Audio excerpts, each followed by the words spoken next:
Па видите, изминатото деноноќе помина со зголемен обем на работа, посебно нели после 15 часот и 20 минути, кога имаше зголемен прилив на пациенти. Во таков случај болницата има систем да се повикуваат лекари и среден медицински персонал кои што се во приправност, така да успееме да се справиме со бројката.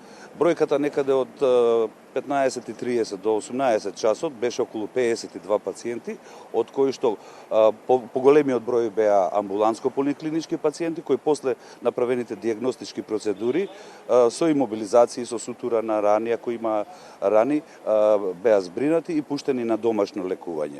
Таа бројка од 52 пациенти во првиот момент, значи до 18 часот, во текот на ноќта, значи некаде до кај 21-22 часот се зголеми и вкупната бројка некаде достигна околу 70 пациенти кои што беа јавени. За среќа немаше витално загрозени пациенти, односно пациенти со повреди кои што беа животно загрозувачки, туку тоа беа претежно пациенти со фрактури на подколеница, имаше еден пациент со повреда на мускулатурата на подколеницата и воглавно повреди кои што беа веднаш санирани, веднаш оперирани, значи хоспитализирани, диагностицирани. Тројцата со хируршка интервенција. Тројцата кои што беа во првиот наплив, значи од 15 до 18 часот.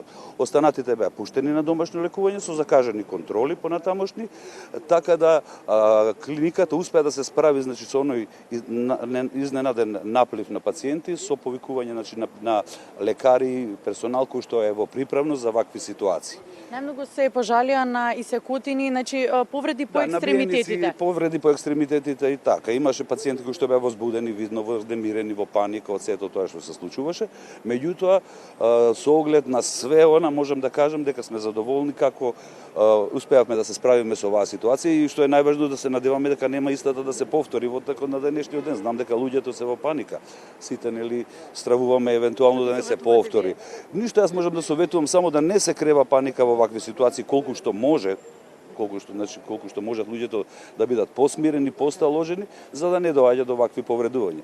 Иначе природните непогоди се природни непомоги на кои што никој не може да влијае. Еве и сеизмолозите нели кажуваат дека ништо не е предвидливо и така.